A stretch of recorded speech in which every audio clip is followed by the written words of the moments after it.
ඒතර අවධානයකින් මේ දේවල් ඔයා කරගෙන යද්දි ඔයාට අවශ්‍ය කරන්නේ ෆැට් බර්න් කරන එක නම් ඔයා ඒ අවධානයෙන් මේ ට්‍රෙඩ්මිල් එකේ ගමන් කරද්දි ඒකට කාලය යොමු කරද්දි ඔයාගේ මොලේ ෆැට් බර්න් කරන්න පටන් ගන්නවා. ඒක තමයි එක රහසක් මේකේ තියෙන්නේ. ඒ කියන්නේ අපි ට්‍රෙඩ්මිල් එකේ කොච්චර ගියත් ෆැට් බර්න් වෙන්නේ නැහැ එහෙම. ඔය අඩු වෙන්නේ ඇඟේ තියෙන වතුර ප්‍රමාණය අඩු වෙලා ඔයාට බර අඩුයි කියලා පෙන්නනවා. ෆැට් බර්න් වෙන්නේ නැහැ එහෙම. ෆැට් බර්න් වෙන ස්ටේජ් කීපයක් පහු කරගෙන යන්න ඕන. ග්ලයිකෝජන් දහනය වෙන්න ඕන. ලෙවල් ග්ලූකෝස් ඒ ගොඩාක් දේවල් මම කලින් වීඩියෝ බලන් ඒ වගේ මම කියලා තියෙනවා. ඉතින් ඒ වගේම තමයි ෆැට් බර්න් කියන ප්‍රොසෙස් එකට මාරු වෙන්නේ. ඔන්න ඔය වගේ ස්ටේජ් කීපයක් පහු කරගෙන යද්දි තමයි ෆැට් බර්න් වෙන්නේ. එතකොට ඔගොල්ලෝ මේ මං කියන්නේ හරි අවධානයකින් දෙයක් කරන්න කියන්නේ ඔයාලට ෆැට් බර්න් වෙන්න කියලා හිතාගෙන ඇඟ බස්ස ගන්න මේ තියෙන තෙල් තට්ටු අඩු කරගන්න හිතාගෙන ට්‍රෙඩ්මිල් එකේ ඇවිදිනවා නම් ඔයා ඔය ෆෝන් පැත්තකින් තියලා ඒ අදිෂ්ඨානෙන් ඒ සිතුවිල්ලෙන් ඔයා ට්‍රෙඩ්මිල් එකේ ඇවිදින්න ඕනේ. එතකොට තමයි මොලේ ඔයාගේ ක්‍රියාවයි මොලේ සම්බන්ධ වෙන්නේ. මේක තමයි මම අදහස් කරේ. මොලේ ඔයාගේ ක්‍රියාවයි ඔයාගේ මොලේ මේක සම්බන්ධ කරගත්තම තමයි මොලේ අවශ්‍ය කරන රසායනික නිෂ්පාදනය කරන ඔයාගේ ෆැට් බර්න් කරන ප්‍රොසෙස් එක සඳහා. සමහර විට ෆැට් බර්න් කරන්න නෙමෙයි තිබ්බේ.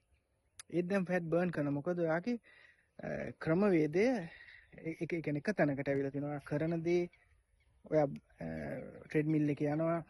ඔයා දැන් කිසි දෙයක් ඔය ෆෝන් බලන්න මේවා නැතුව ඔයා කෙලින්ම මේ දේ කරගෙන යද්දි මොලේ දන්නවා දැන් මේ ෆැට් බර්න් කරන්න බර අඩු කරන්න යන්නේ. ඒතර මොලේ දැන් අපිට කියලා නෙමෙයි ආහාර ජීර්ණය කරන්නේ. අපිට කියලා නෙමෙයි එන්සයිම හෝමෝන එන්සයිම නිෂ්පාදනය කරලා ආහාර ජීර්ණය කරන්නේ අපිට කියලා නෙමෙයිනේ. ඒකයි නිසා ඒ වගේම තමයි ඔයාගේ අදිෂ්ඨානයේ තියෙද්දි ඇඟ ක්‍රියාත්මක වෙයි ඔයාට අවශ්‍ය කරන දේ කරලා දෙන්න.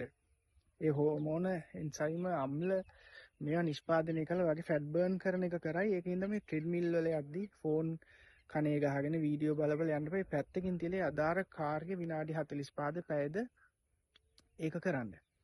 ඒ වගේම බර ඉසිලීම කරද්දි ඔයා බර උස්සද්දි ඔයාට දැන් ඔයා කිලෝ හිතන්නකෝ ස්කෝට් කරා කියලා කිලෝ 22ක් අරගෙන 22ක් කරන් ස්කෝට් කරාට පස්සේ ඔයාට ටිකක් අමාරුවෙන් කරන්න. ඊට පස්සේ ඔයා අන්තිම සෙට් එකේදී කිලෝ 50ක් 60ක් උස්සලා ස්කෝට් එක කරලා තිනවාට හරි අමාරුයි.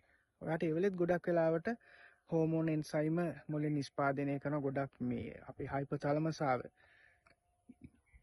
කියන කොටසෙන් නිෂ්පාදනය වෙනවා. ඒකෙදි නිෂ්පාදනය කරාට පස්සේ ඔයාට එවල ශක්තියක් ලැබෙයි. නැත්නම් ඔයාට ඒත් උස්ස ගන්න බැරි. නමුත් හෝමෝන